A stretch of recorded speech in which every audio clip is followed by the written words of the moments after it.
place for engagement throughout the show.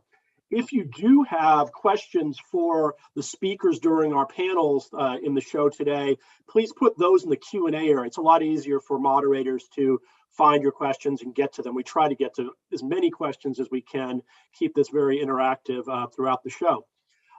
Okay, what I want to do first is just thank our fantastic sponsors. These shows don't get put on without them. Jam City, Topology, Manat, my firm, Scuti, Orbit. These are our fantastic companies, a whole bunch of media partners involved from the IGDA, and you can see all the list on the site. We really appreciate all your support for the event.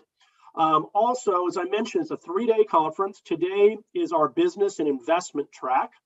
Tomorrow is more or less blockchain games track, but we're going to cover a lot of blockchain stuff today too, as you might expect. It's a big topic these days. And then our final day is esports and mobile track. Just a few kind of comments before we jump into things. I think, this year has just been off to the races. We started the year with 2 of the biggest M&A transactions in industry history.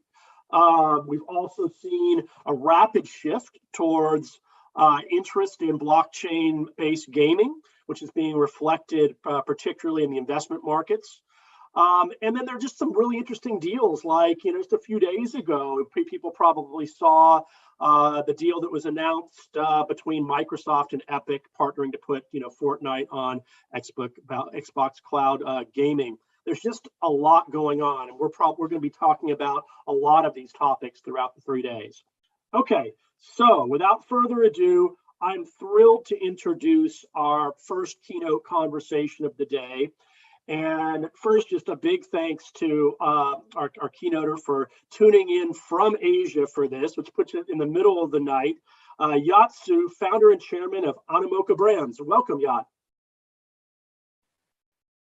Thank you for having me. It's a great pleasure to be here. Great to have you here. And thanks again for tuning in from Hong Kong.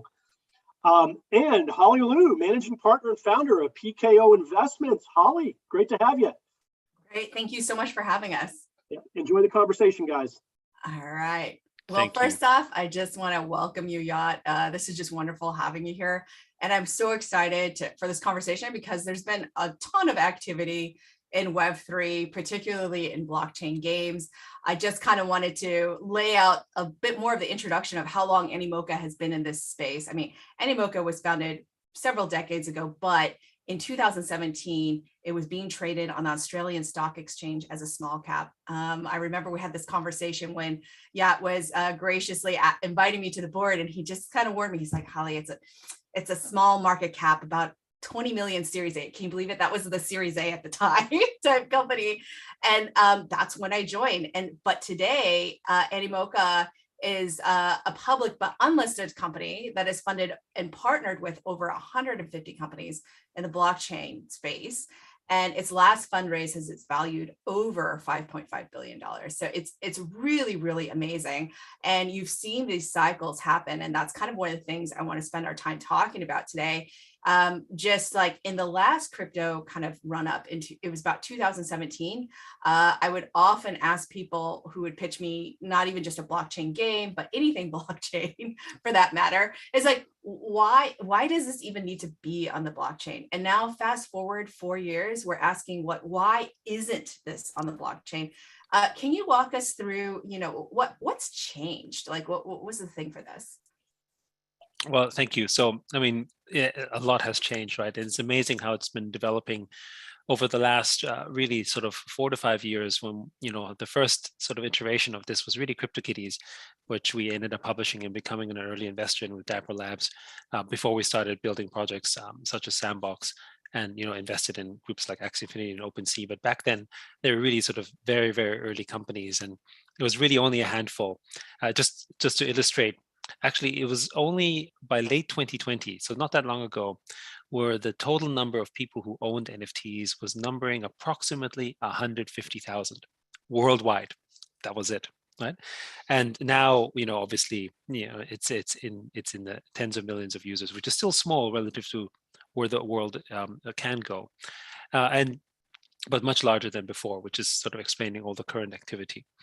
But what's really changed is the idea of actually decentralized private ownership has sort of more and more, I would almost call it sort of infected people's minds, if you will, like any good idea does. And the most powerful thing about blockchain isn't even the technology, because one could definitely argue that the technology still has areas of improvement. The speed of transactions isn't as fast as it could be, right? There's certain inefficiencies. But what you can do now is truly own a digital item that is outside of the centralized control of platforms who have historically abused that ownership, and where technically you don't own anything. And one of the interesting parallels to think about it is that digital, our mission is about digital property rights, but digital ownership has really transcended into the norm of a natural right, right? And so when you think about things like, the rights of man and sort of, our sort of our personal property rights that we have, even in the US Constitution, is the element of the natural right, that we are entitled to these things because they are the natural order of things. This is how society sort of, transacts, like the right to own property, freedom of speech, all these things, right? Now, what's interesting is that in the digital world, even though in the past we may have thought that we had ownership of these items, in reality we don't. But yet within the games we play, for instance, we actually treat them as ownership, meaning that the societal understanding of when I buy a skin on Fortnite is one of ownership, right? So meaning it is natural for us to assume that what I purchased with my money inside a game, I should own, even though according to the terms of service, I am not, right? And so we've now moved into this environment where it's very natural for people to say, I should own this, shouldn't I, right? But then you come to this realization that you don't. And then the only way to safeguard, what blockchain provides is the immutability and the auditable sort of trail around that ownership, and therefore makes it one that cannot be altered and tampered. And because it becomes an openly composable item, people are also able to adapt it. That means I can take my game items, which is always a subject of conversation, over from one game to another game. And often people talk about this and say, well, that seems nonsense. Why would I want to transfer my one sword to another sword? It's never designed for that. And that's the whole point. The point is, it's not, for you as the original creator of the item up to decide how that exists. It's up to another game creator or another service provider to create a new function for that then adds to the network effect that's contributed to that. And that's really, if you think about it, how the physical world works, right? So this idea that you can have now freedom of these ownership is beginning to sort of really spread more and more, particularly, I would say, more so in Asia than it is in the West. But, it's people are starting to understand it, both in an intellectual way, but also in an emotional one, where they think, I should own this, and it's something that is of value, and I should have, sort of a way in which I control that. So, so that's kind of what's changed. From a mind shift. And maybe just to close on sort of our experience with Sandbox, like in Hong Kong, many people's first experience in the metaverse or blockchain is actually by playing Sandbox. They don't even think of owning sand tokens as necessarily a cryptocurrency. They just think of it as an experience that is sort of a part of the step of owning virtual land and building something in an open space like the Sandbox.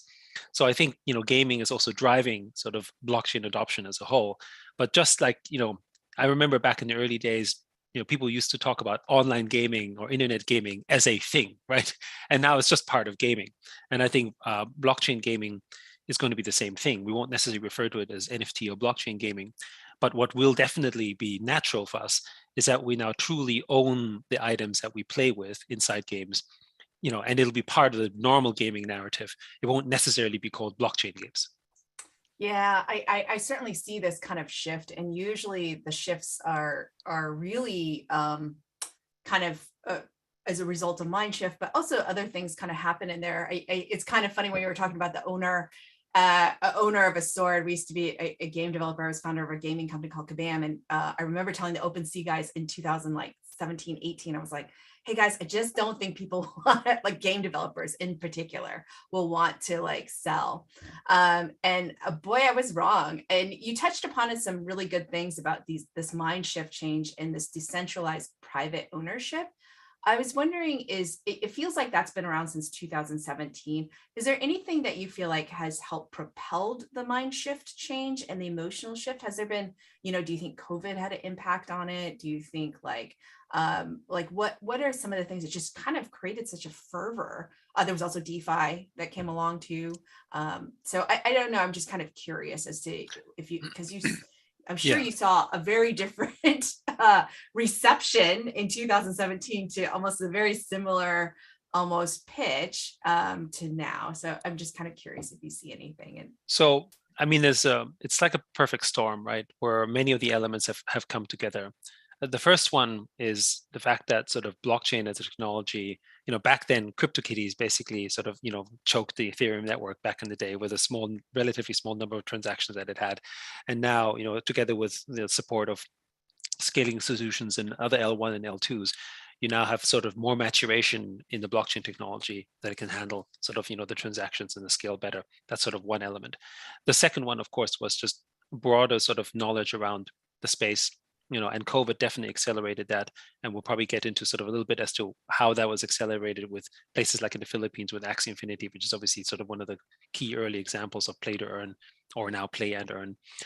And of course, DeFi, right? Now, DeFi was very critical here because in the past, many of the I guess value transactions took place in a centralized fashion. They were inside the exchanges like Coinbase and Binance and so on, and much of the value was locked there.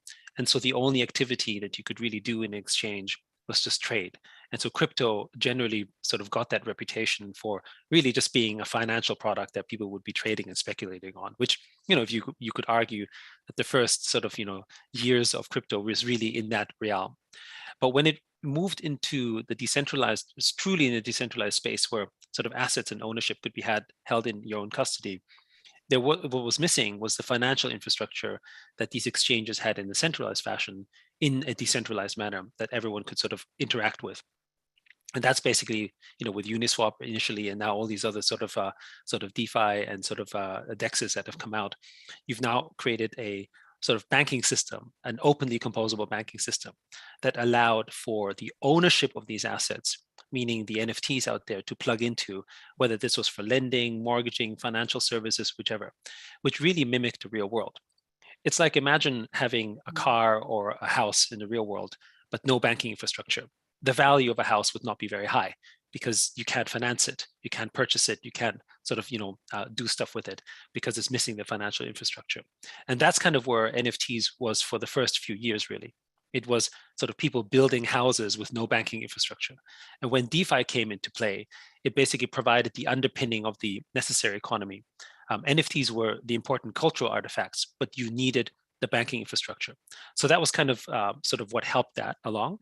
And then because of COVID, everyone was, generally stuck at home learning about the space. So you had time for people to learn about it.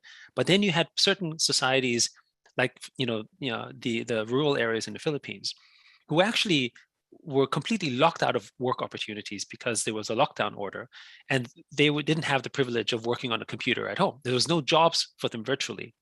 And it so happened to be, and I think this is the incredible thing about open composability, there was this game, called Axie Infinity by Sky Mavis, where people were able to earn money from playing the game. But the innovation wasn't the fact that the game was there. The innovation was that a new separate entity, which eventually became YGG, was actually sort of creating an Uber-like service, if you will, for ownership of Axies, the virtual creatures within Axie Infinity, and essentially created a business without having to talk to Sky Mavis for permission.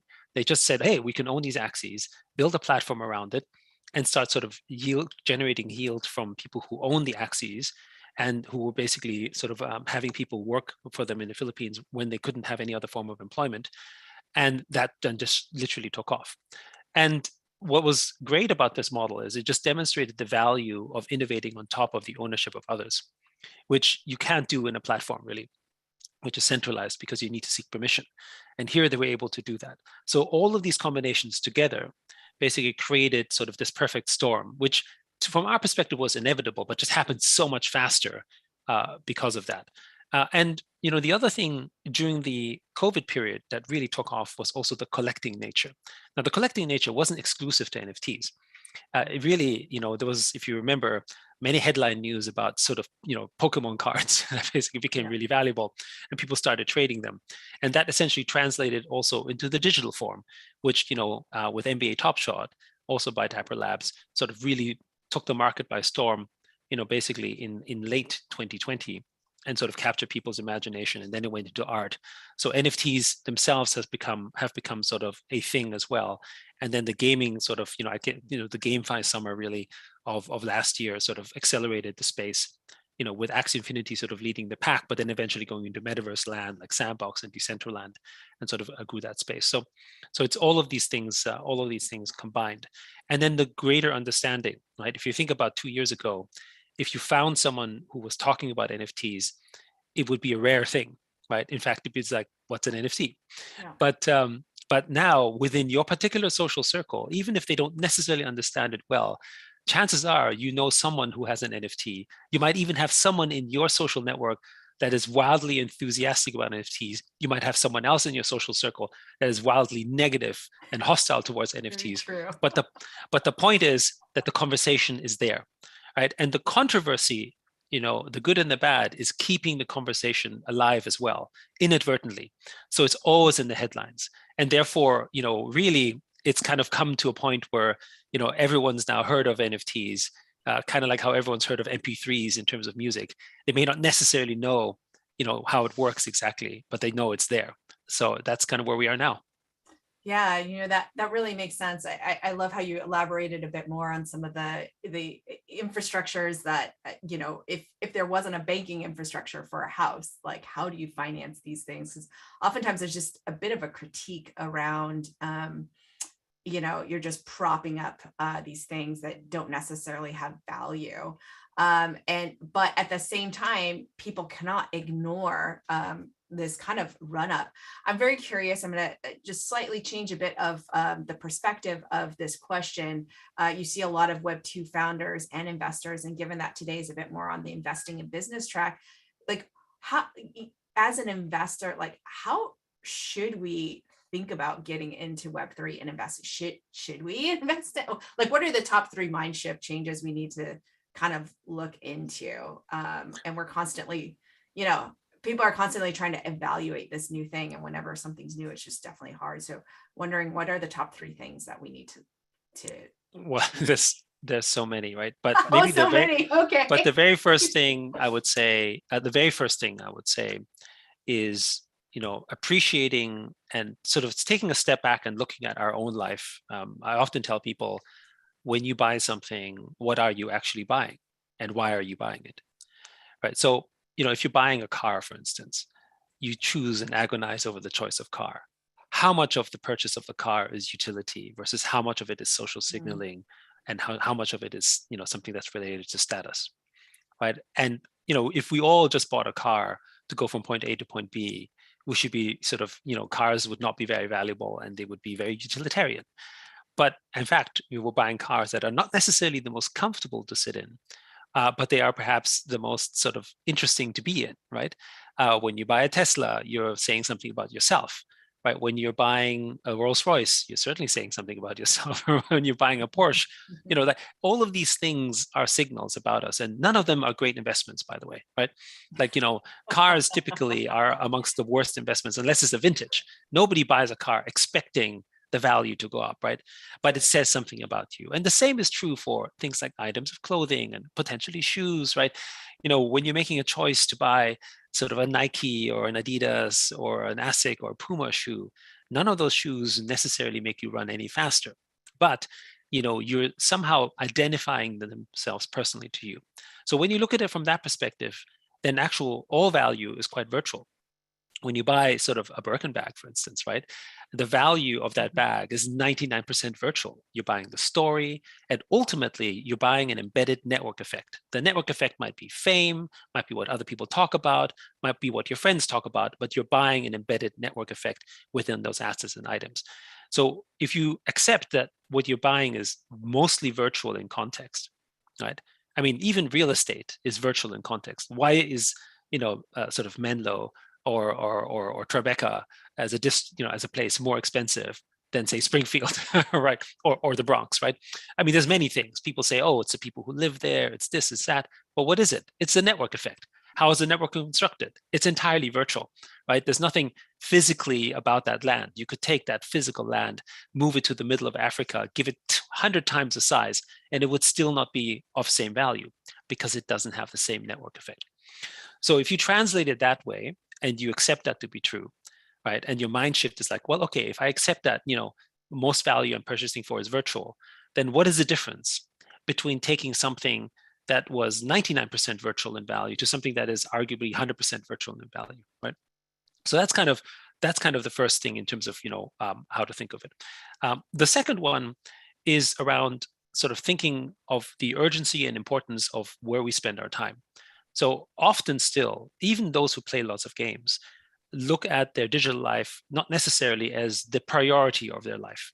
That's because it's kind of always there, and it's understandable because we eat, sleep, and drink in the physical world, right? We meet people there, and we have to exist physically. That has to be obviously, a priority. But what happens to our life if we are completely digitally deplatformed? Actually, we have less access as humans. We have less ability to do business. We have less ability to make human connection, which underscores just how dependent we are on our digital lives, right? I mean, if you're a game developer and Apple doesn't like you, you're toast. That's it. You have no life, no business, right? If you are an influencer and you're deplatformed from YouTube or from Instagram, it's some equivalent of being ejected from your country. You're citizenless, effectively. What happens to citizenless people? They basically have no rights, right?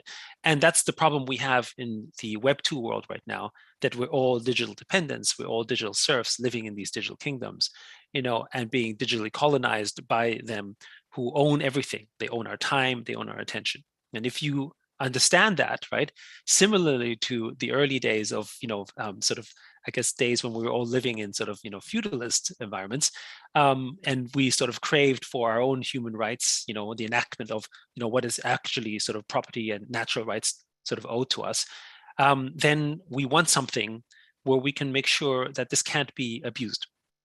And so this is where blockchain becomes relevant, because there's no real other technology. And I think this is the other big misunderstanding often. There's no other technology that can offer the transparency in a way to allow for sort of this framework to exist. Because the moment you give the data to any centralized platform, it will ultimately corrupt them, because that's when they consolidate that power. And when they have, and you can't keep them open because they're creating these monopolies, right? One of the biggest challenges of any capitalist framework around the world is it works well until you have monopolies, right? Then that's when it works against it, right? And so how to keep it open and fair is to keep everything as transparent and as open as possible. And so the way we describe blockchain is not the technology in and of itself, right? That still needs to improve and so on. Just like the internet in the early days, what the first wave of the internet did was it sort of democratized information, right? And what blockchain does is the natural and Web3, I guess you could call it, as the natural sort of next evolution of the internet, is essentially it democratized access to value and ownership. And you could look at blockchain really as a social human technology, as a political as a political revolution, if you will, within technology, as opposed to just the technology itself. And I think when you're in the weeds in and of itself, and you're building, you could say, well, a MySQL database is more efficient. It is more efficient, but just like any centralized environment, even a central government is more efficient too. A dictator can get things much faster done than any democracy ever could. And the democracy is expensive to run. You have to vote, you have elections, you have a huge infrastructure, a judiciary that supports it, right? But what it ensures is that it cannot be abused, that there's transparency, and that there is an ability to contest something if there was an injustice done. And then you need the consensus of that democratic framework to agree or disagree with whatever you're doing, because essentially you're serving the interest of the majority, right? Which, and it's the reason why we all generally prefer to live in a democracy than in a tyranny, right? Even though a tyranny And the dictatorship is arguably way, way more efficient, right? I mean, if I want to build something, I can do it like that. I don't have to ask for your permission. And that's fine until it's my house that they demolish, right? Or until it's my rights they take away. So that's what blockchain really does. And the digital world needs this. And in fact, once you sort of jump over that hurdle and you realize, actually, this is the only way in which we can protect ourselves against centralized digital abuse, as it were, then there's no going back, right? But I think that's the big leap that people need to first understand. How does it really protect that? And it's not a technological question in terms of efficiency. It's a political framework within technology that is secured. Yeah, that makes a lot of sense. You hit up on so many points. I'm taking all these notes. It's kind of interesting how you were talking about, one of the first mind shift changes that you would just have to even think about doing is digital ownership. And it was kind of funny. I was actually about to, I don't know if you know about the banana cat. It's the cat that lives inside a banana. It's super cute if you ever see it in anime. But apparently Gucci has like this partnership with them. And I was like, oh my gosh, these shoes are so cute. And then I was like, I could probably buy an NFT for this for the same amount of price. And then my friend's like, yeah, and more people will see this if you change your profile pic to Twitter. And it's just so funny where you're talking about the network effects that you buy from obviously like a Birkin bag, you're going to take it and you could physically see it, but physical can only go so far in certain things. So I thought that was just incredibly interesting. These are like, so if I'm somebody who is like, hey, I see these things, is there anything I need to change on my own way of thinking about investing? So for example, like since it's decentralized, I think that's a really great point. Oftentimes, and I'm going to touch on like how Animoca is not a venture fund, but oftentimes the investing people do start thinking in, I need to take the whole round. I need to do these things. Is it going to impact how people are investing? Or do you think there's room for what they call WAGMI? Like we're all going to make it. There's enough room at the table, especially because today a lot of people are talking about investing in this space. So first of all, I think, one of the things that blockchain has done, and I think again in the gaming space as well, has democratized access to at least the financial participation if you so choose, right? And I say this because as a gamer, you don't necessarily have to invest only in the equity of a business, right? You could, if you wanted to, invest in the token, or more specifically, invest in the NFT. And in fact, arguably, if you've invested in the NFTs of some of these games, you'd have done better than specifically the token in and of itself, which really serves as, which is effectively a quasi proxy for equity in the sense that you now have a role and an ownership inside the game itself, in the economy of the game itself, which is really the value here. And this is where then it becomes interesting, because owning the token actually gives you a vote and a governance in the way that the game runs, and in the way that the assets maybe are constructed. This is really interesting because let's say a game shuts down in the future, or the original operator of the game, more specifically, no longer wants to continue operating it. There's an interesting thing where the assets still live on chain, because they're there, just like almost like a physical asset that still exists, which means that someone else can now create a new experience and sort of tap into the customers who have these assets and create a game or another experience for them, right? Because it's now and all they need is the permission of the owners of these assets. They don't need to talk to the original game creator, all that kind of stuff, because the ownership is handed over to the people who own these assets, for instance, right? So the game can continue to exist and continue basically for whatever iterations sort of people are looking at. So that means that as a gamer, for instance, and it may not cost a lot of money. Some of these are not expensive, but I can have ownership in them. Whether they have long-term value or not, that depends really. But I have ownership of this, so I can participate in the success of this. Because if the game happens to be a big success and becomes like as big as a Fortnite or something, then maybe the value of these assets could be desirable, or could have scarcity in and of itself. I mean, even if you look at something like Roblox, which is obviously not on blockchain and is centralized, there are very coveted, valuable assets inside Roblox, first generation editions and that kind of stuff that that exist there, that gamers really covet, right? On blockchain, that just scales more, and there's a larger sort of ecosystem because of the fact that it's on chain. So there's the participation from the gamer that has changed, right? And so many game projects today could fund themselves essentially through NFT sales, as opposed to sort of raising an equity round, which does mean that they're giving up a stake inside the game assets themselves, but doesn't mean that they're necessarily giving up sort of the equity in and of itself. Now, the other thing, of course, is from an investor standpoint, there's more access to capital. Frankly, if you're a game developer, market circumstances aside, this is probably the best time, especially for indie game developers, to go out and sort of build a game in this new environment. And I liken it very much to the early days of mobile back in 2011 and 2012.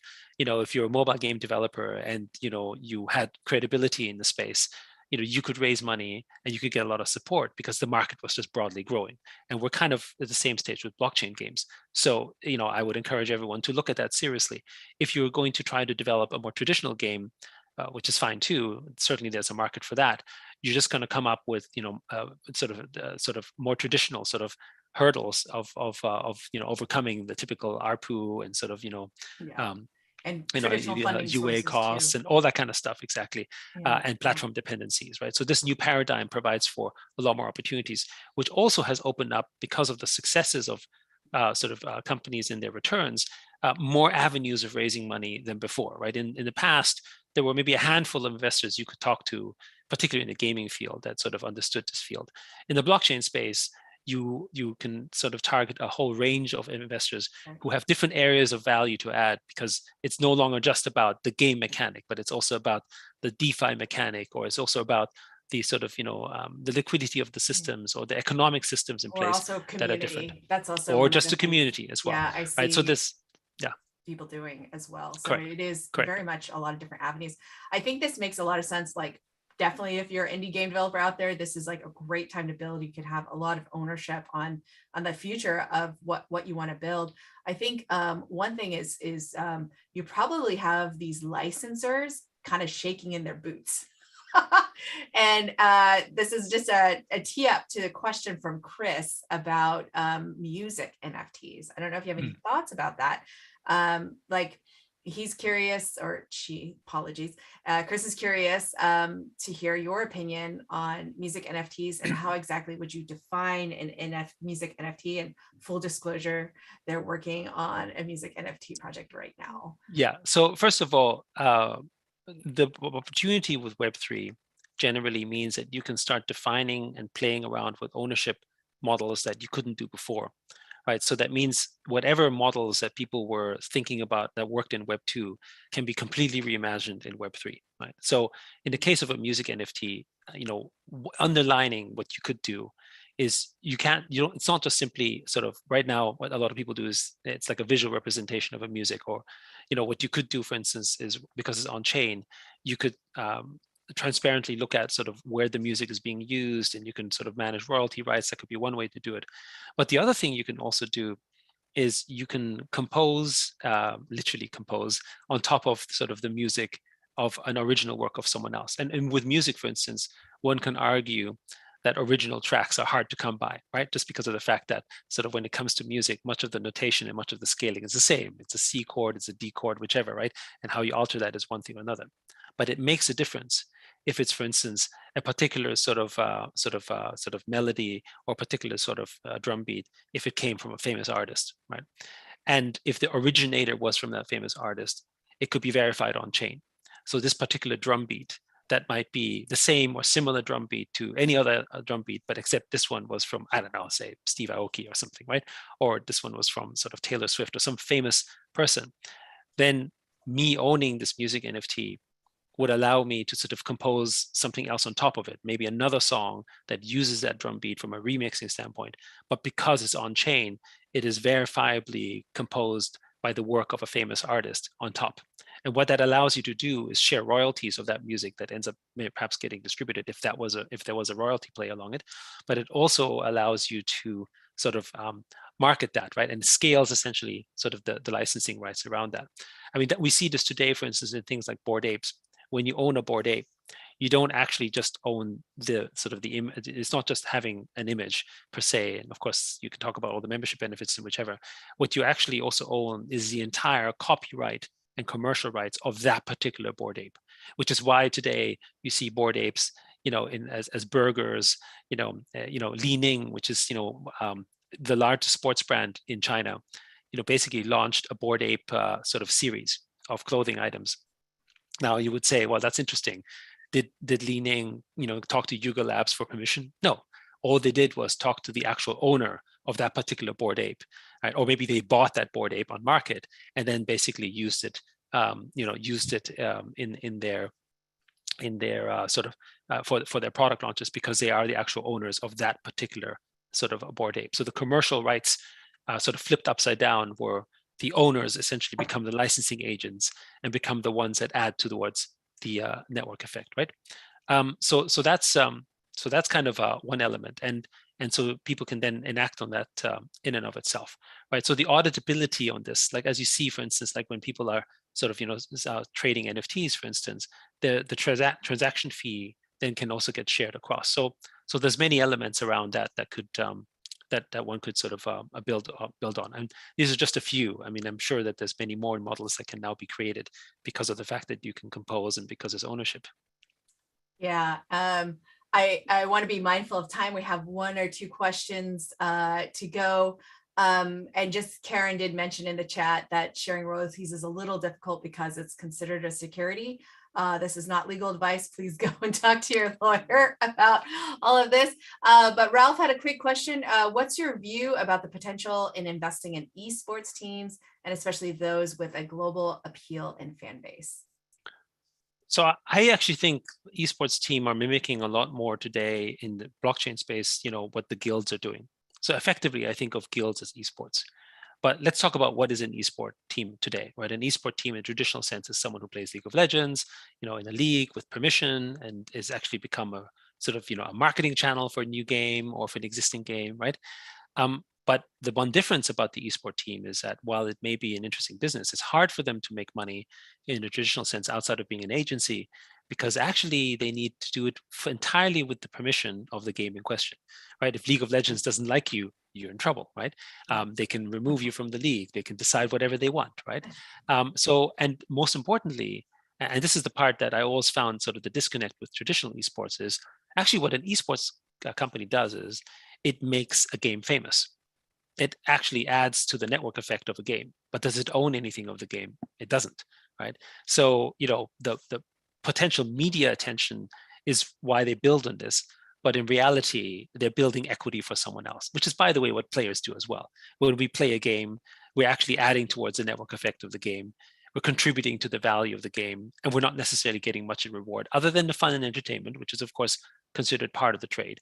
But, it's a question mark if each of us are contributing sort of, collectively billions of dollars of value to a game.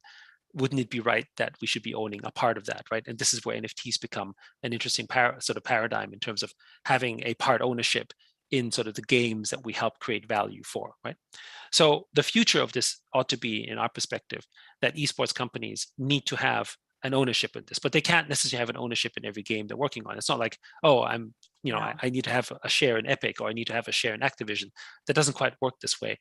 But if I'm specifically playing in sort of a blockchain version of League of Legends, or in Axie Infinity, or Phantom Galaxies, or Rev Racing, or whatever, by owning the assets that I'm using inside the game, by making it more recognized, famous, and adding to the network effect, I also benefit because I've become effectively sort of a part owner of the assets that could potentially gain in value, because I have made it famous because my esports team has been successful, or it's been viewed billions of times on Twitch, or whatever that may be, right? And I think this is the big paradigm, which is a much better way for esports companies in the future to sort of be in Web3 rather than being in Web2, because Web2, you're still borrowing someone else's IP and you're dependent on someone else's IP. So a lot of esports companies are thinking, okay, enough of this, I want to make my own game. Some might succeed, but as we all know, that is very risky. But what if we could own our stakes, an ownership in each of these games that we help make famous, that are already successful games? That's what gaming guilds are. And so I think that's the future of esports. Yeah, that makes sense. This is going to be the last question we take from the audience. Steve Fowler has a question. What do you think will be the tipping point for core gaming players and companies to accept value digital asset ownership via blockchain? What will change Valve's mind for Steam accepting games to incorporate blockchain, NFT, crypto? Right. That's a good question. So first of all, I think Valve actually looking to sort of when they sort of banned crypto and blockchain games, I don't think they did it for any other reason than they recognize that this is a big threat to the way that Steam actually functions, right? And I think they understand the space particularly better than most, just because of everything that they were doing with that skin trading and so on. They understand that space perhaps better than most. And I give you a sort of a live example of this. If you look at a game like Axie Infinity, it doesn't exist on Google Play. It's entirely side-loaded. Millions of people in the Philippines are playing Axie Infinity, generating, frankly, some collectively billions of dollars of value, right? It's one of the fastest growing games in the world. And none of that is transacted through Google Play, right? Everything is done basically on the side load, and nobody cares, right? And so it very much sort of puts into question sort of, well, what is in fact Google's moat here, right? And for that matter, in the future, perhaps even Apple's moat, right? When the benefit and the incentive of ownership and the ability to potentially make money if you want to in a game is so much more powerful than anything else that the platform can offer, right? So that's one thing, and I think the same will happen in the case of like Steam, where Steam can certainly be its own particular domain, but at one stage, if the open system becomes just so big, they have no choice but to sort of open that up, because otherwise they'll miss out on the market or they become irrelevant, right? So that's kind of that part. In terms of how do you get core gamers involved? So first of all, I would say that all of the sort of particular NFT sort of negativity is an entirely Western thing, right? So nobody in Asia is like, oh my goodness, NFT games, it's so bad, we shouldn't do it. That is not a narrative that exists in our part of the world, right? And I think it's kind of similar to, in that sense, at least in the center, some of the sentiment, how free to play was, right? Free to play as well was very much openly embraced, not just by game studios, but also by gamers themselves in Asia. Whereas in the West, there was resistance, right? For a variety of reasons that we probably don't have time to go into right now. And so I think the same is happening in the West, right? So that's the first thing. The second thing is around sort of the quality of the games. So right now, there's already an emergence of the kind of AAA games that have been developed in the past. I would point everyone to take a look at Phantom Galaxies if you haven't already, as an example of a blockchain game that is built on Unreal, is live right now, and has very high fidelity and very high quality, right? But this game took about 2.5 to 3 years to develop, right? As you all know here, probably better than anyone, a great game takes time, right? You can't just whip it out, right? It takes time. And so many of the funding that has taken place for these AAA games really began in the last year, in 2021. So the next evolution of these high quality games are all about to emerge, right? So meaning in the next sort of 12 to 18 months, they're going to start rolling out one by one by one. And so the quality of these games is going to continue to increase. And I would say one more thing, the talent that used to be in the traditional game companies all over the world, many of them are now flocking towards sort of Web3 games because it's just so exciting. So it's not just the money, right? It's actually also the talent, right? So on one hand, there is this narrative of, oh, this is, we should stay away from this. But then actually some of the key game developers in the world, some of the brightest minds are all doing it, right? So either they're all wrong or they've got something that they see that others don't, right? And so, if you're following the talent and you're following the money, then generally speaking, I think that should be normally a pretty reasonable indicator as to where the future is going.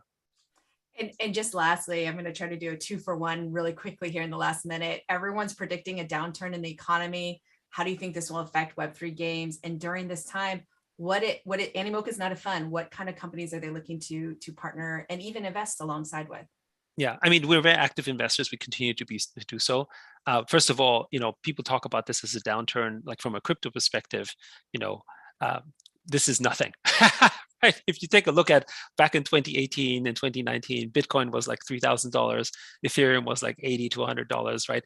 Like, everyone was running away from crypto as a whole. And then, NFTs was sort of the less fungible version of that. So it was certainly not an attractive market. So we actually like downturns, because downturns is where you find the best builders. Downturns is where, it's easier to hire. It's when people are sort of most dedicated. If you're not shying away now, then you're in it for real. And And I think that one thing that's also interesting is that, despite all of this, maybe valuations may have been affected here and there a little bit, but interest in the space continues to be very, very high, right? And one thing you'll notice, stock markets aside and crypto prices aside, is that when there's a downturn in the market, actually gaming as a macro tends to be very resilient, right? Just because people spend time playing these games. And so that same is translating into blockchain games as well. Asset values might be affected, but the gaming time and the attention is much more resilient than other areas. So I think, to me, this is it's a great time, and I would encourage everyone to at least study and learn more about it. Well, thank you so much, Yacht, for your time, and thank you everybody for being here. It looks up that the next session is at 11. Ned, I think you're on. Sure is, and thanks again, Yacht and Holly. That was a terrific session. We really appreciate your insights, and lays a nice foundation for the panels to come. In fact, our next panel is some panelists from some of the companies that you both mentioned. We have Epic Games, Unity, Mod.io, Servios, and then Mike Vorhaus is joining the next panel as well. So join us at the top of the hour, folks. Thanks again, Yacht.